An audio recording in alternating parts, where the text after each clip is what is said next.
Good morning, everybody. As we said, the topic of this morning's hour is how to keep your database servers out of the news, specifically if you're running SQL Server servers, and we're going to cover technologies that are pretty broadly available across versions. I tried not to make this specific only to 2016, but there are a couple things that are cool enough that I've gone ahead and thrown them in there, but I will call those out just so you know which versions you can use it on and which you can't. Yeah, as we've seen, especially over the last few months, there have been, I wouldn't say a rash, but there have been some notable public outages. There's an outage of the U.S. customs system where if you were flying back into the States, the software they use to kind of process your entry and make sure you are who you say you are went completely down nationwide. And from what I had read, that had been traced back to possibly some database issues or at least some data center issues. And so that was kind of the inspiration behind this, doing what we all do. We don't want to have anything that is our responsibility show up on late night news. And so that's kind of the thrust behind this. I want to kind of share some of my experiences and also just kind of lay out what's available to you so you guys can put together an availability and DR option that's right for you. So this is me. I'm Matt. If you want to go read my blog, it's sqlatspeed.com, Twitter handle the same. And this is where I would tell you, years of experience, things like that. I've been doing it about 10 years, data platform, MTSE, all that good stuff. But what's more interesting than that is you may want to know how I picked my Twitter handle and domain name. And even if you don't, I'm going to go ahead and share that. That's what I try to do for fun. The picture on top is how it looks when it's all working right. The picture on the bottom is how it spends most of its time, in pieces with me trying to work on it.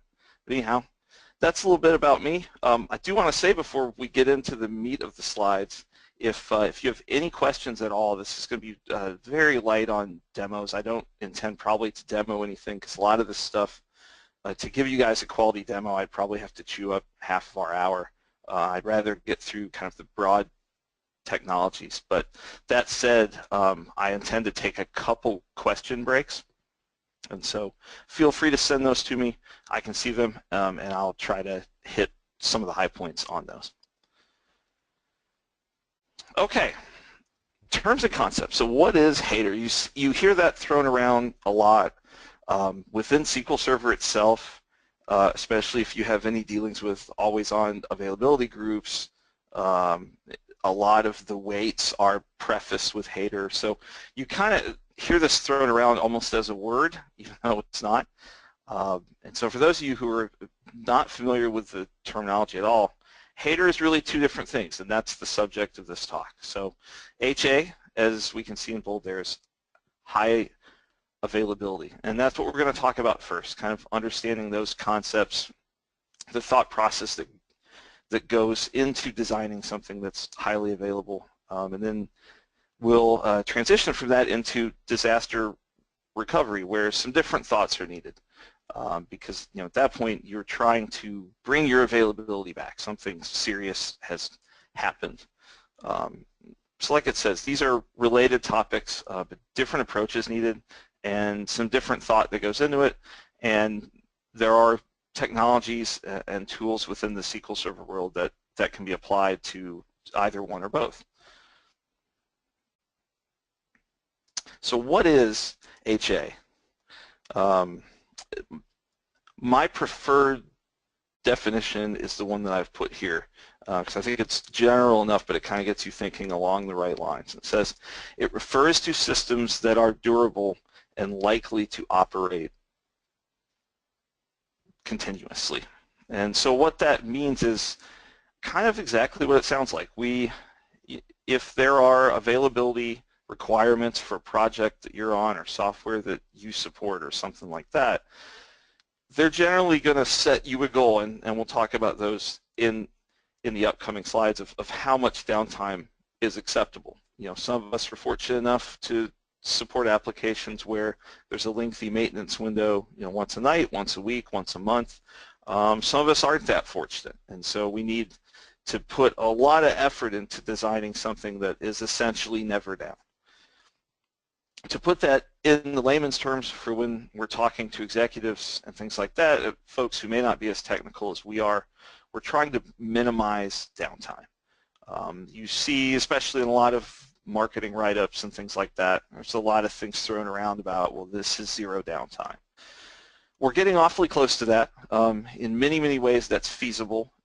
In many, many ways it's still quite expensive. So for the majority of the folks we talk to, the goal is to minimize downtime, not remove it. And kind of the secondary explanation there is to minimize the impact of necessary downtime. Sometimes maintenance is expected, and we want that to impact the system as little as possible.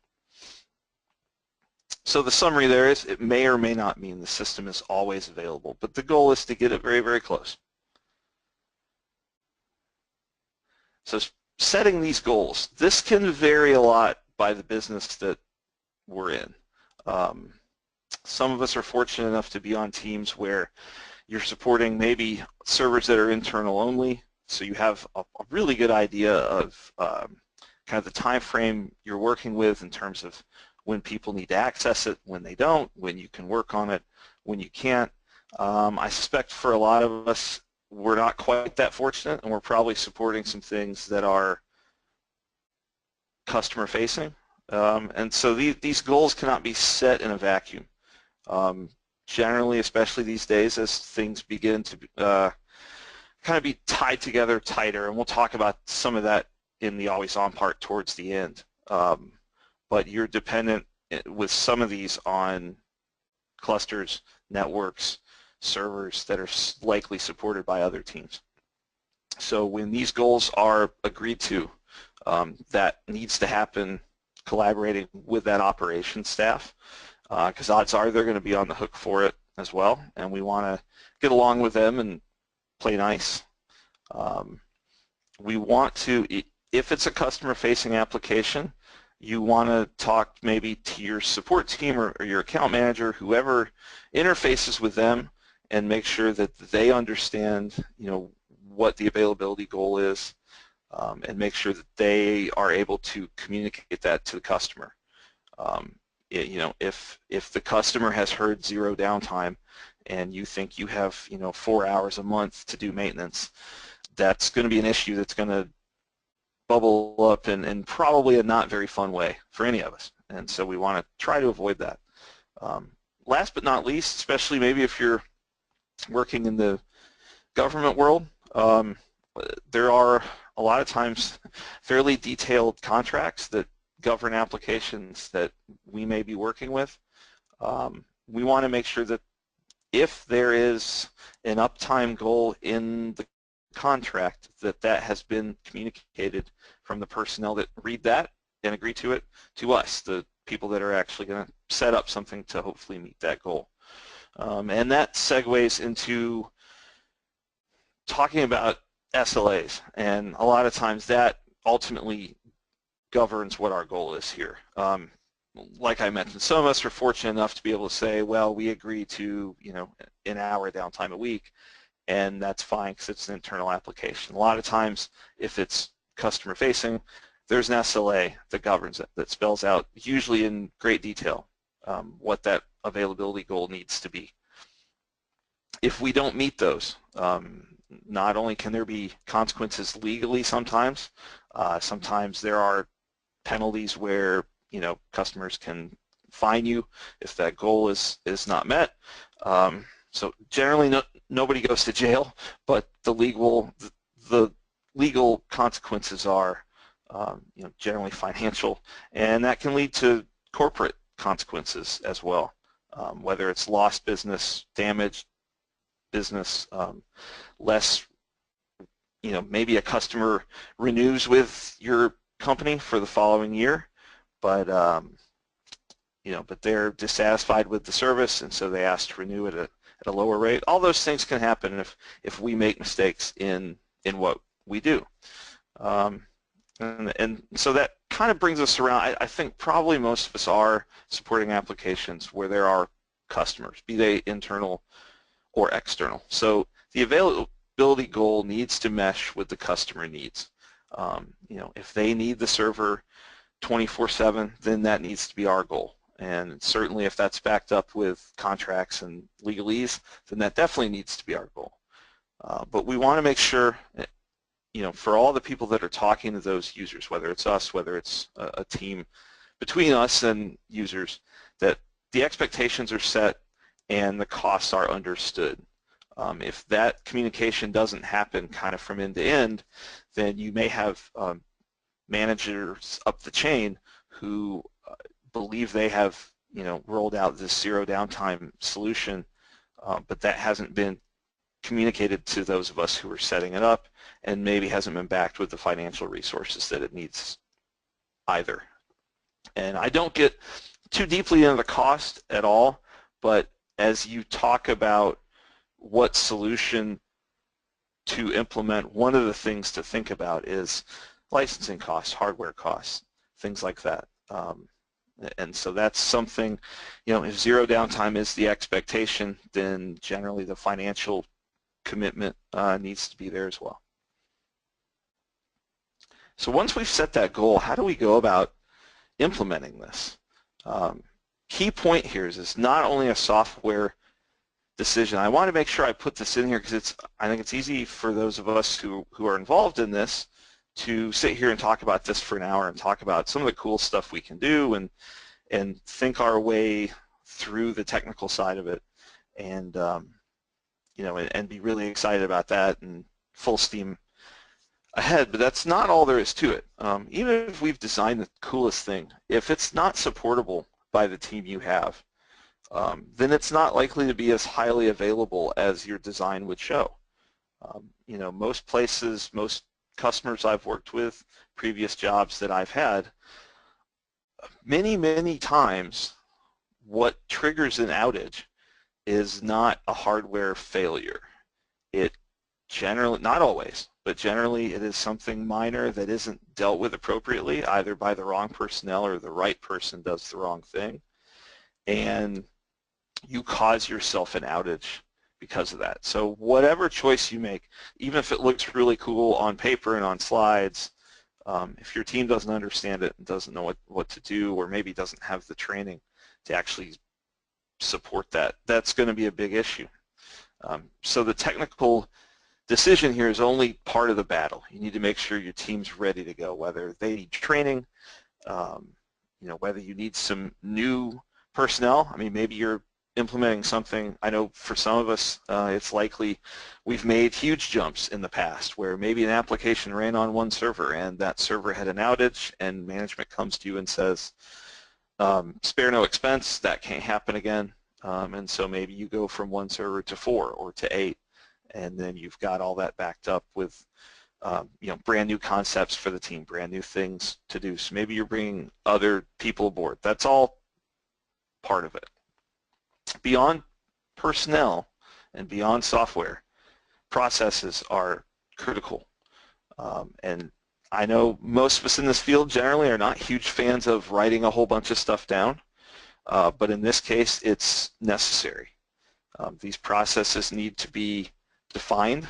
You need to be able to repeat them over and over again, and they need to be testable. And I'll talk about this a little later as well.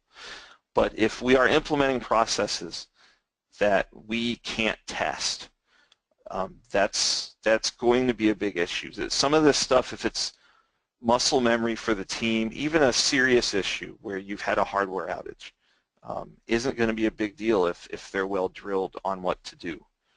And we'll talk about it a little later. Those can be hard conversations to have sometimes because you're telling a customer, yes, we're going to take your thing that is running on a computer over here and run it somewhere else to make sure we know what to do if something breaks.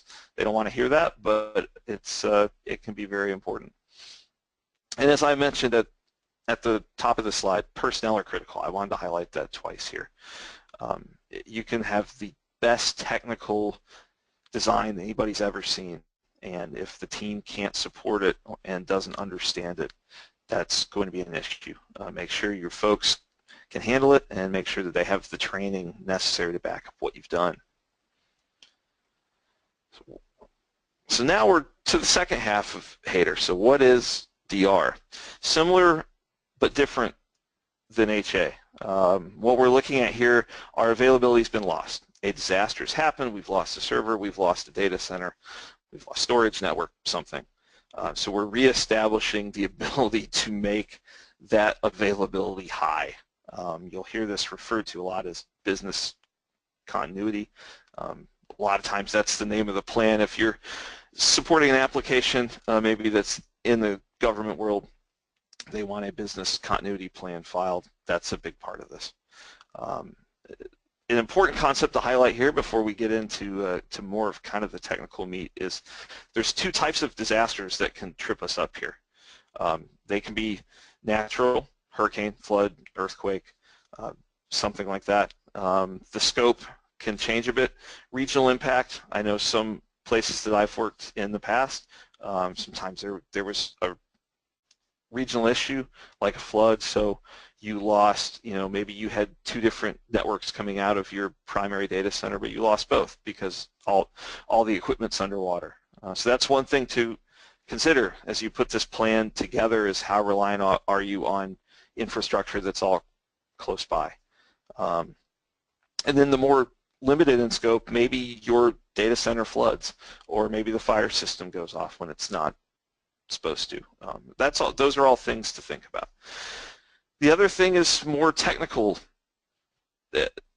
and this is more like what I talked about earlier, where the disaster is not natural at all. It's brought about by human intervention, either well-intentioned or not. And so that's something where you need to have, your security is important. We're not going to touch on that much here, but making sure people can't get into what they're not supposed to see is important, and that goes both for the members of your team and outside members as well. Make sure the folks interacting with this production hardware can only do what they're supposed to do and are well trained to do it. So once we've put together this plan, how do we implement it? In a lot of ways, this is very similar to the HA slide. So processes and personnel are still very critical here. In some cases, maybe more so, because sometimes, depending on the availability design you have, we may be able to move around some things and redesign some things on the fly without the customer knowing. A disaster recovery plan, the implementation of this, and whenever you have to execute any part of it, is generally a very public issue. Something has broken, everybody knows about it, or everybody's about to, and you're trying to restore that. So just like with HA, if we're talking about failovers or something like that, if we're talking about recovering a server, recovering a database, the processes must be written down. They need to be accessible. So just if they're written down but they're saved on somebody's hard drive somewhere inaccessible to the team, that's not going to cut it. It needs to be somewhere where everybody can see it, and everybody needs to read it and know it. And the personnel need to be trained. Odds are this is not something you're doing all the time. You're probably not restoring a database or doing a failover or something like that. So training is key here, because it's not going to be a daily event, we hope. And so giving somebody the environment and the time to practice this is really important. We also need to make sure that this is testable, and this is probably the most difficult conversation you have. And this is a lot of times where management can help us, because maybe those of us on the ground are not talking directly to the customer, but maybe somebody above us is and needs to help us have that conversation with them. A lot of times what I've seen is the customers on the other end of this are very hung up on the documented plan. They want to see it and read it, and I understand that. But if you don't have if they don't give you the ability to test that plan, And in some cases you can do it, aside from production hardware, but in some cases the prod hardware has to be a part of it. If they don't give you kind of the space to test that, it's not a real plan. Even if it's written down, and even if it's written down by really smart people who have thought it out really well, if you don't have the ability to test it and know what's going to happen and have all the people who are going to have to play a part in it play that part in the test, you don't have a real plan. And this is something that needs to be understood really at a project level. And at all times. A lot of times as you're starting a contract or something, that needs to be communicated up front, and then as things are signed and things are stood up, testing starts, users start to access the system, that communication needs to happen the whole time, and it's best to try to schedule these in advance and make it kind of a regular thing. Now obviously for all industries that can be a bit tricky. But for most, like I said, this is really important to give our teams the ability to test this. So when something happens, it's not a big deal. So now we're going to get into the technical meat of this. Now we've talked about terms and concepts. I'll step down off my soapbox and we'll talk about what SQL Server offers us. And there are a few options, and I want to say this up front. I've not covered all of them here. We have an hour. We generally try to run these a little bit short so we can have time for questions and things like that. So this is as comprehensive a list as I thought you were likely to use, but you will note probably there are a couple options that I don't really dive into here because it's something that we don't see a lot out in the field. I tried to go with the things that I see the most, or the things that I think are the most useful, especially for that percentage who are putting a DR plan together now. I want to kind of see the things that you're most likely to use. So this, I guess if there's an old school technology in here, replication is it. So I want to go over kind of some of the terms and concepts of what it does. I suspect those of us who've spent any length of time supporting SQL Server, replication is something we've at least heard about. Some of us have supported very complicated implementations of it. I hope for your sake that most of you have not, but it is a viable option. Even though it's older, it doesn't mean it's worse. So let's talk about kind of how it works, and then that'll seg into some of the other maybe newer technologies. So at its root, it does really what most of these do. It copies data and database objects, tables, stored procs, things like that. There are three concepts, and this is about the best diagram I could find. This comes off a Microsoft page, but so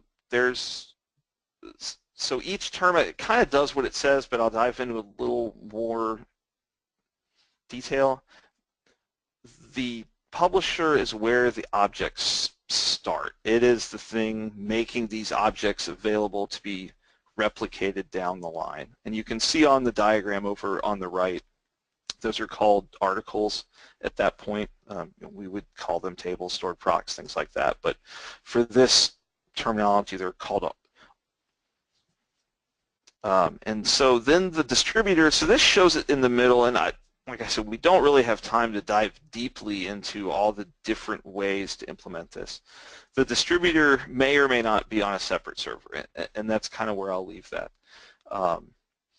This shows it separately, and it's doing exactly what it sounds like, depending on the type of replication we've chosen, which we'll get into in the next slide. It will distribute things the way it is supposed to. So once those articles are published, the distributor is going to dole those out as it's told. And the subscriber is kind of the endpoint there. It is ultimately receiving that data, and depending on the type of replication we've chosen, what exactly it gets can differ a bit. So there are three typical steps. The initial synchronization pretty much always starts with a snapshot, which is exactly what it sounds like. It's a picture of the data at that point in time. And then the publisher data changes, however those are shown, and that gets more into the types we'll talk about on the next slide. The distributor picks those up in some way, and then the data flows to the subscriber in the way that has been chosen up front. We don't get too deeply into that here, but subscribers can choose to pull articles. They can have it pushed to them. So there's a few different options if you want to dive more deeply into this. There are three main types, and that's what we're going to get into on the next slide. So Snapshot, pretty straightforward, honestly pretty simple. It is exactly what it sounds like. The Snapshot, not a backup, but in your mind, I know a lot of people who think of it like that. It is a snapshot of the data you've selected, whether it's every object or typically just a subset. The snapshot agent runs, the snapshot file's created, then that will make its way to subscribers as it's supposed to. The key point here is it completely overwrites existing data. So if you're not, this is not the right solution if you want to persist some data at the subscriber level that is one of these articles.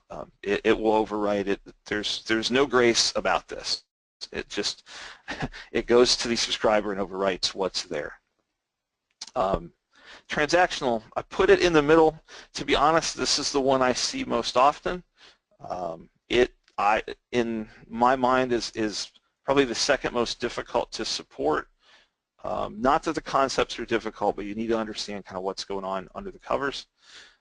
So what happens here is there's a log reader agent on the distributor. It reads the data changes out of the publisher's transaction logs for the articles that you've picked.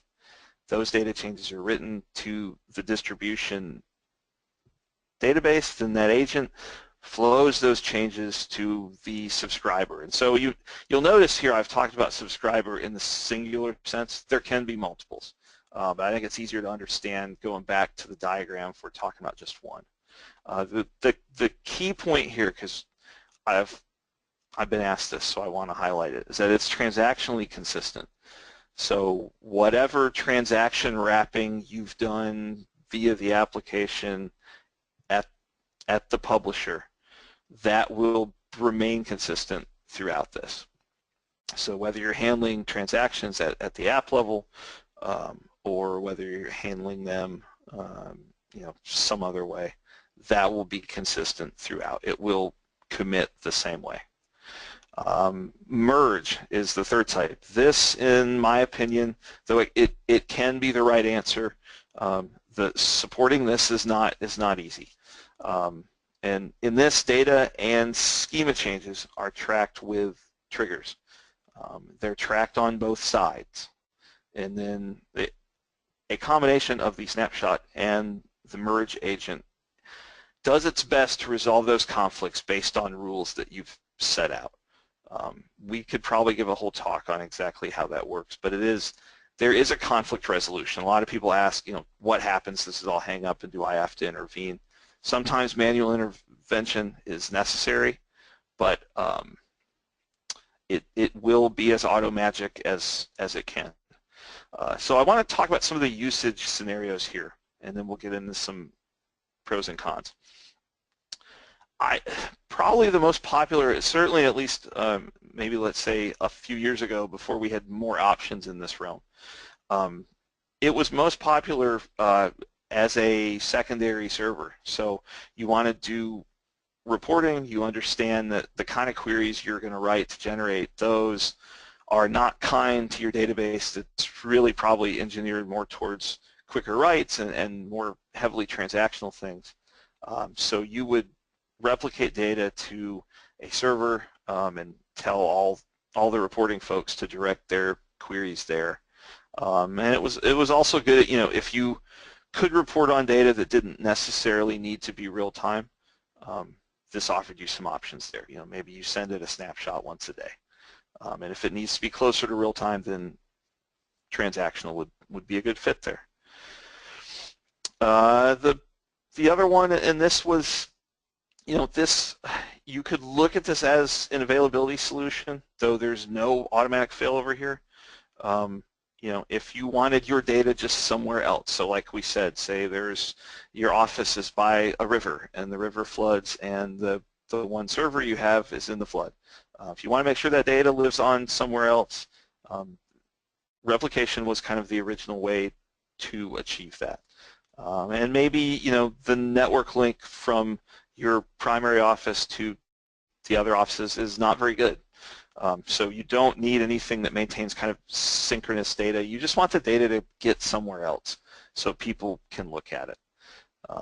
That's another possibility for usage here. And the last one I'll hit, there's a multitude. I just kind of want to hit the top 3 that I've seen. What I have seen a lot is, like we said, a lot of times reporting queries aren't kind to a database that's not designed to support them. The performance isn't as good, or maybe they impact the performance of the more heavily transactional stuff. And so you would replicate data somewhere else and kick an ETL process off from there and let that take the data from that site, and you're not impacting the primary at all. So users that are hitting that main database have no idea this is going on, and their user experience is still very positive. And that could also be a way, I think hopefully all of us have the goal of keeping users out of our system that don't need to be there. A lot of folks will say, well, I really need production access to look at X, Y, and Z. We're really reluctant to grant that, as we should be, but this is a way to make that data available to them another way. And maybe, the security can be a bit more open there because they can't really impact anything. Whatever meets your needs and their needs. So here are some pros and cons. The pro is there's a GUI to manage it. Like I've said, replication's probably the veteran of this group that we're going to talk about. So the GUI is pretty mature. In my experience, it does almost everything that you need it to, and it's pretty easy to understand as well. You can track performance and look at errors and things like that. So that's a positive. Some of the other things we'll talk about, the GUI is maybe a little more clumsy. You don't need enterprise for nearly all of the basic functionality. There are a couple kind of value adds, let's say, that come with enterprise, but most folks that I've seen where they've implemented this as an HA or DR option or a little bit of both, they haven't needed those. And so that's nice. As we get into AlwaysOn AGs and some of that, you're going to see that that's where having to be mindful of the cost comes in as well. You can also control how frequently the data replicates and how much of it does. We talked a little bit about how we can filter it, and you can limit the scope greatly and things like that. Some of these other options you're doing at a database level, so there's no ability to do that. It just kind of always happens. So if you want to control the frequency and how much data is flying around, this can be a positive option. The con, no automatic failover. Certainly you can put things together, but that's going to be manual at a certain point in time.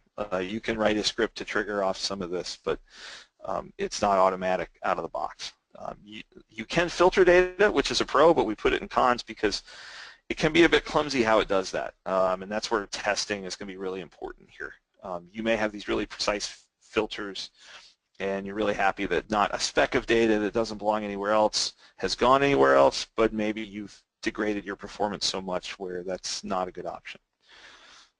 So that's something to think about. The con, the final con there is something I've experienced personally. As replication topologies get more complicated, the administrative effort is significant, and it can get to be a real pain.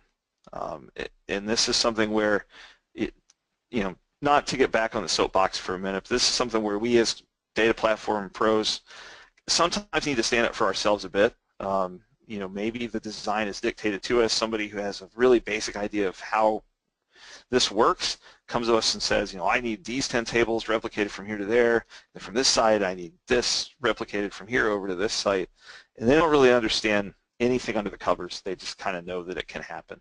and want us to do it. And that's where we need to, be confident in ourselves to have the conversation with them and say, listen, here's actually what this means.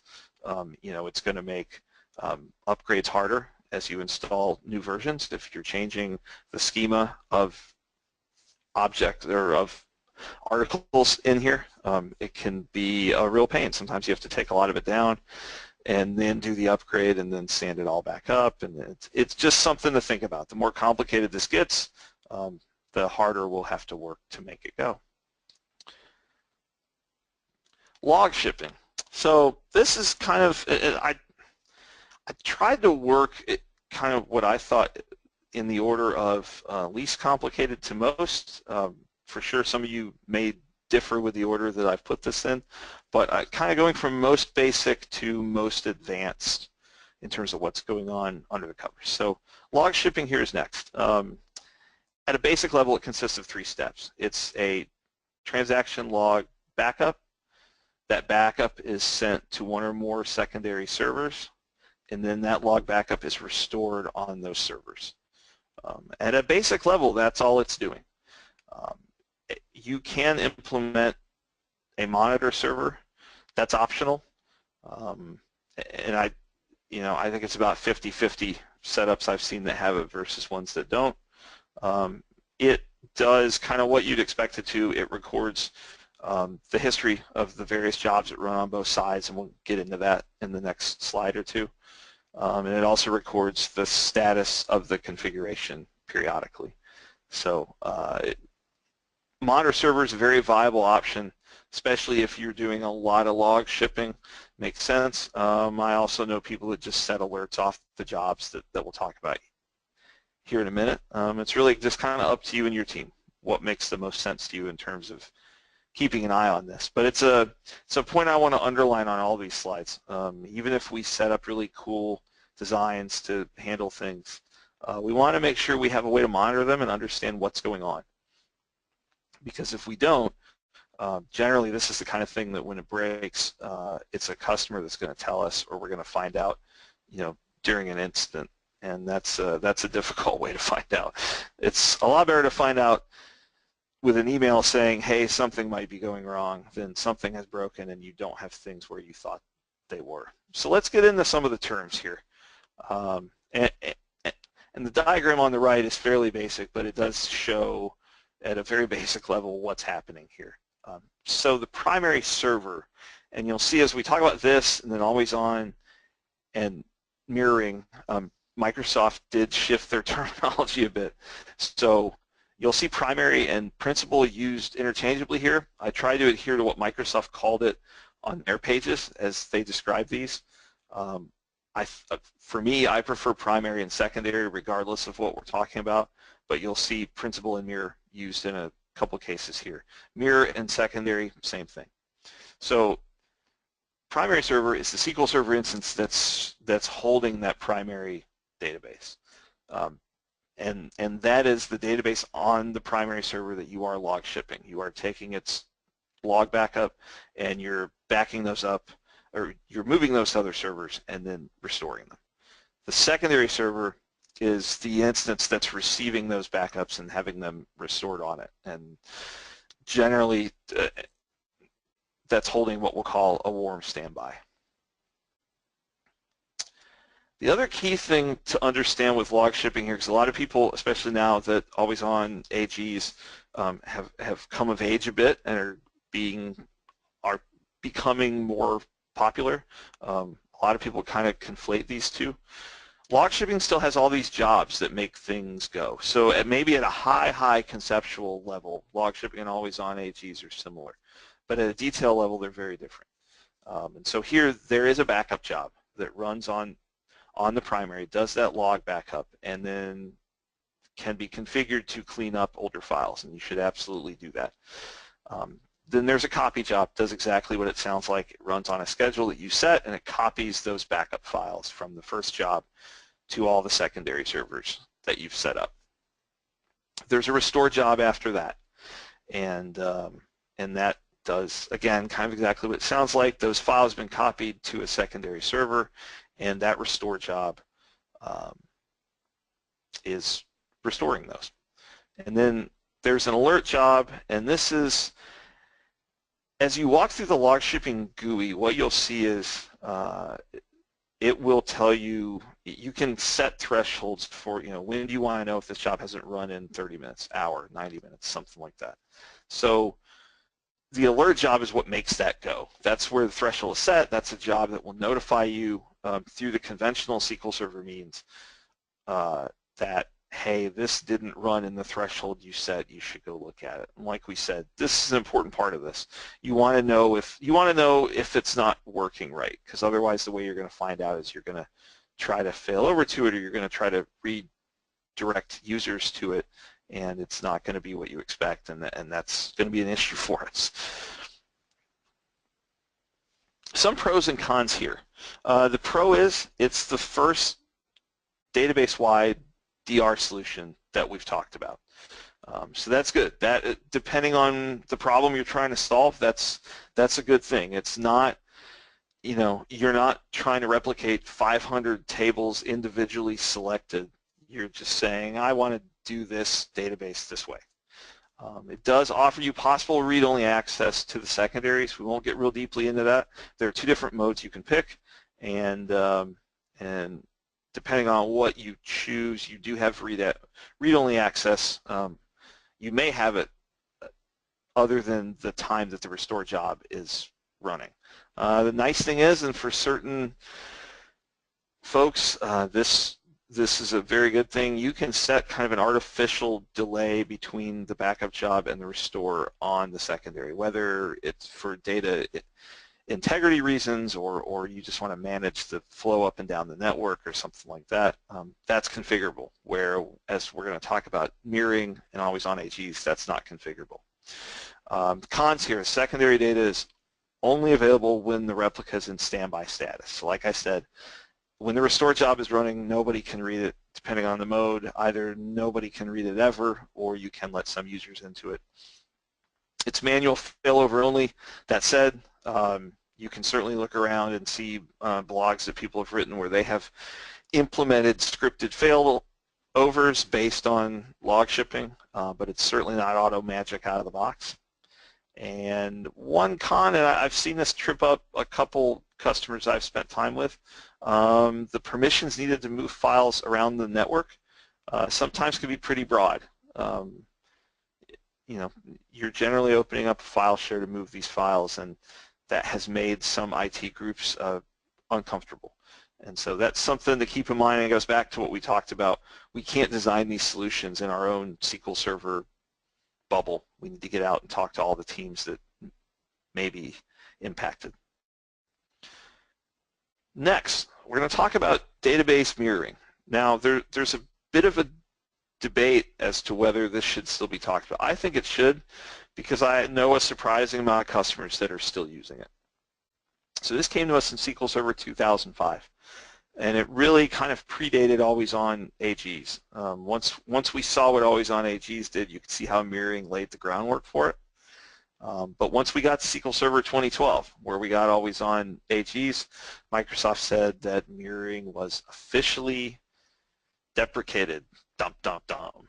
And it is still there. It's still in SQL Server 2016, but as you might imagine with this feature, they recommend avoiding it.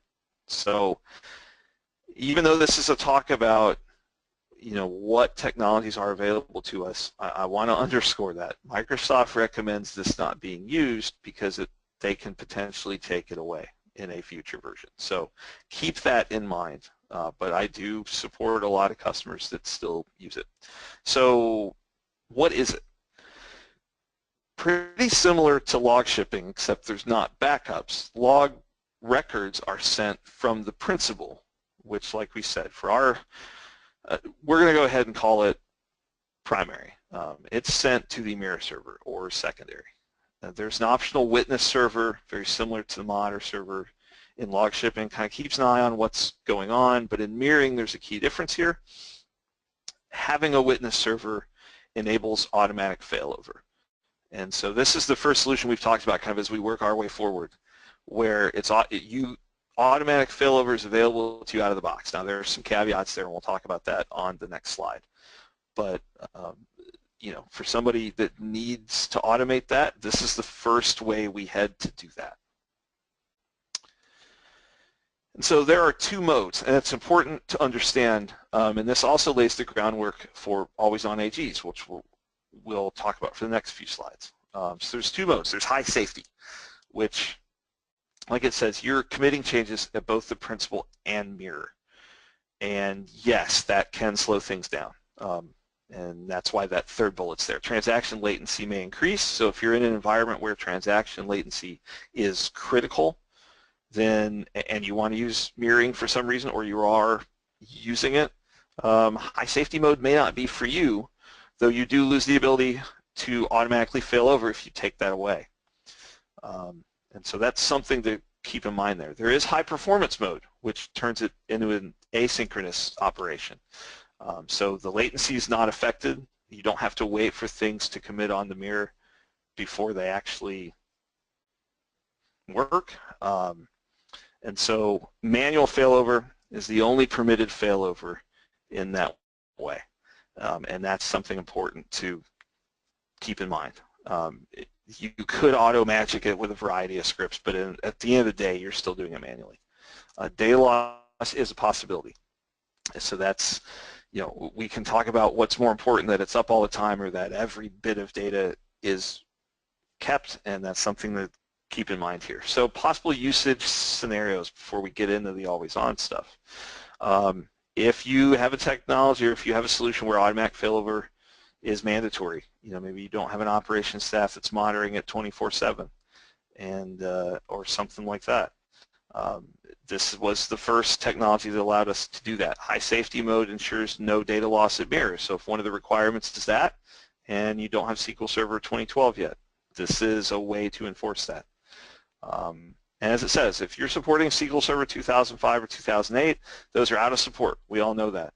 But we do understand there's some legacy environments out there, and as much as we'd like to have new stuff, it's not there yet. And that's why I included mirroring in this talk. There's some of us in that boat, and I want you to know what's available to you if you hadn't already been exposed to it. That all being said, now we're going to get into always-on AGs. And so this came to us in SQL Server 2012. It has matured significantly up through 2016, and I'll touch on that briefly. So what are availability groups, or AGs for short? They are containers for sets of databases to fail over together. They are not always on by themselves. The reason I say that, there's kind of a misnomer out there that always on is availability groups. There are two features that comprise always on, and always on is really kind of a marketing umbrella for these two features. And so Microsoft does challenge us sometimes with their terminology, and so I want to be clear about the differences here. So AGs are one component of what they described as always on. It is essentially database mirroring on steroids. And so let's get into some terms, and hopefully this makes a little bit more sense. So an availability database is a database that belongs to that group. So like I said, this is the first technology where we could fail things over or handle the availability solution in a group. And so we've got a primary and a secondary here. The primary here is a read-write copy. The secondary is read-only. And you can adjust access to that whether you want people to be able to get into it or not. So then let's talk about what the replicas are, and hopefully this begins to make more sense. So a replica, the official definition is there, an instantiation of an AG that's hosted by a specific SQL Server instance. Most folks think of it as the replicas are all the servers that are in the AG. And I think that's a healthy way to think of it. Perhaps it doesn't hew exactly to the definition, but I think it kind of makes more sense to think of it in that way. So the primary replica is the availability replica that makes the primary databases available for read-write. So that's where your application is likely to connect to do anything that requires a write.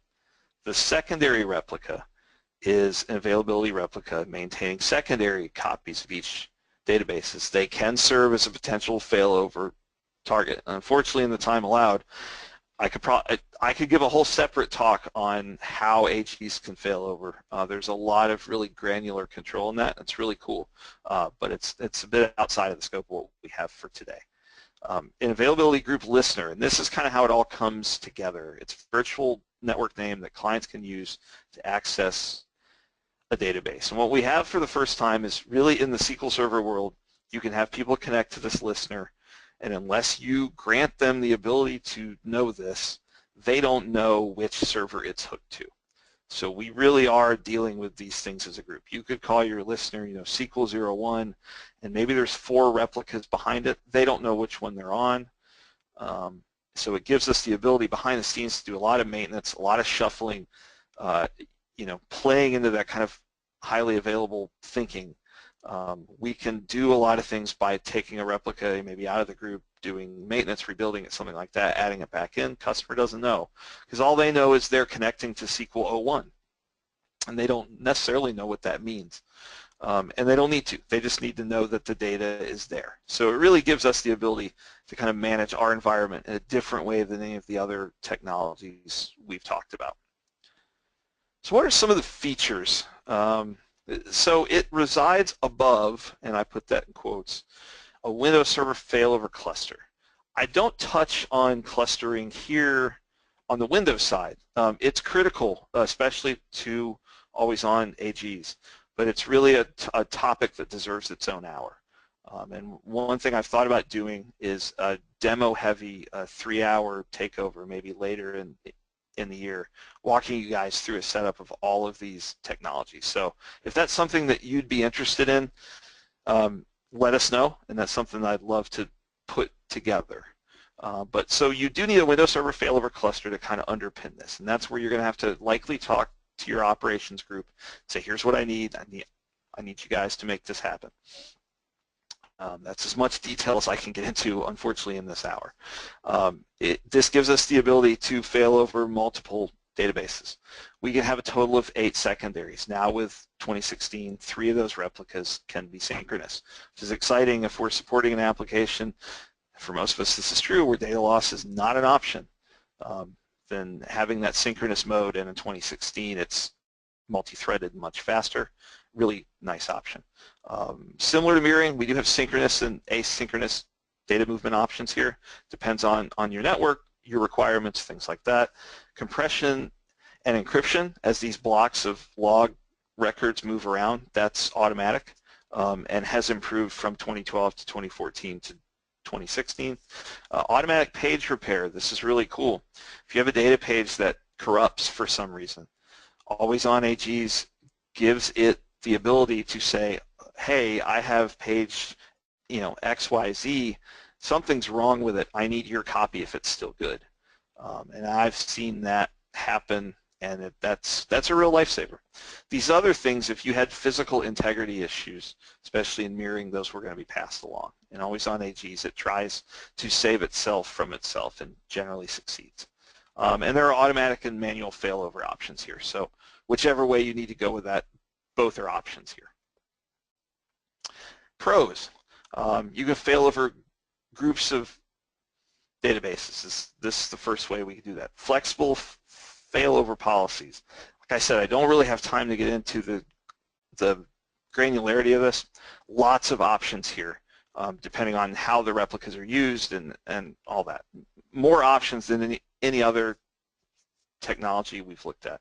SQL 2016 and up, there is basic load balancing. There's round-robin load balancing of the secondary replicas. So if you're directing reads to secondary replicas, which is a nice feature of always-on AGs, there is some basic load balancing there. There's also database-level health detection in 2016 and up, which if a database in the group experiences some event that knocks it offline or changes its status, you can set things in motion to automatically fail the group over if that happens, which then allows you to go examine what was likely a physical issue on the previous primary. But again, that's 2016 and up where that's at the database level. The management GUI is fairly fully featured, which is nice. Cons, it does rely on Windows Server failover cluster. So if you're not comfortable with that or don't have permissions to set those up, you do need to talk to your Windows ops, which is fine. We should be talking to them all the time anyway, but it's important to understand that that's needed here. Because you are migrating essentially the transaction log traffic for an entire database or group of them, you need to consider the load on your network and storage and everything for that quantity of data moving around. It does require enterprise, except for basic availability groups, which I will very lightly touch on as pretty much the last slide. And because this data is always moving, make sure your maintenance procedures, and I have a whole separate talk that I give on this, make sure your maintenance procedures take that into account. Don't load your transaction log up with 50 gigs worth of data and expect your AG to still stay in sync. That data physics still comes into play. That data needs to move. So always-on FCIs. This is the other feature component of kind of the always-on marketing term. It's similar to a traditional Windows cluster. It's installed via SQL Server setup. The part where it talks about setting up a clustered node or adding one, that's for FCIs. The unit of failover is the instance itself, so that's important to understand. In an always-on AG failover, the database is stopped and started somewhere else. In always-on FCI failover, the instance restarts. And so that's maybe a bit more disruptive, but it's something for us to think about. It does require shared storage. So if your infrastructure does not allow for that, then it's then this is not a good option for you. So it is a more traditional cluster in that way, and it can be put together with always-on AGs, and I've seen that. You can use both, just depending what you're comfortable with and what problem you're trying to solve. Same virtual network names used regardless of node. So similar to an always-on AG, customers connecting to a cluster, they don't know which computer in it, and nor should they. So basic availability groups, and then we'll get to the summary and have just a couple minutes for questions. Basic availability groups, SQL Server 2016 only, but it is always-on availability groups in standard. And so that's why I wanted to highlight, even though it's 2016 only, a lot of times people say, well, there's all these cool hater things I can do, but it's all expensive. This is less expensive. Yes, the acronym is BAG. That's not good. It just is what it is. This very much is database mirroring on steroids. It behaves very similarly. Couple downsides to it. It's limited to one database, so it is less expensive, but the scope is more limited. And read-only routing is not an option, so you can't offload reads to that secondary replica. But it is kind of a gateway to always-on AG functionality. It's managed very similarly. You just can't offload the reads and offload the backups, but it's a good way to dip your toe in the always-on AG water. Final slide, and then I'll handle just a couple questions. So what are some key takeaways from here? Obviously, that was a crash course on essentially SQL Server on-premise things. These tools and technologies change. So keep up with what's going on. I want to highlight kind of that first sub-bullet there. We didn't talk about Azure at all. So if there is interest in kind of one of those 2 or 3 hour takeover talks, we can talk about, you can run always on from on-premise to Azure. You can do backups to Azure and some other things. But the Azure HA options really deserve their own talk, and those are evolving constantly. So keep abreast with what's out there, and you'll be supporting your customers the best, and you'll be, and you'll be happier as well, and likely sleeping better. And then communicate within your team. None of this stuff should be designed or implemented by one person. If there is a team that you work with, they should understand and know about all this. Beyond your team, communicate with all the teams that are involved in this. You're going to have to talk to operations. You're going to have to talk to networking. You're going to have to talk to the Windows people, the storage people, all that. None of these are a perfect answer for everything. So if somebody comes to me and says, what is the best, hater thing? There's no answer to that question. It depends what problem you're trying to solve, what requirements you've gotten from your customer, things like that. And the final takeaway I want you guys to take from this, no matter what you've chosen of what we've talked about, what you've implemented, test your failovers, test your disasters, things like that. So it's muscle memory when it really happens, when when the spotlight's on us. Question. So I will highlight. It looks like I got a few, and unfortunately I can't take them all, but I will run through some of them here.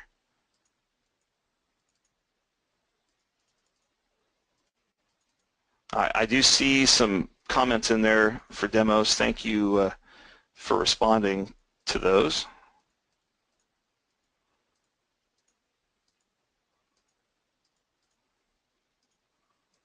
Okay, so here's one. There are lots of good ones in there. I'll try to blog the answers to some of these, but it does. So somebody asked, and this is another good point. So what I tried to cover specifically is kind of replication HADR solutions within SQL Server itself. You'll notice I didn't talk about anything from storage vendors or anything like that because I tried to, this is such a deep topic, we could talk for days on it.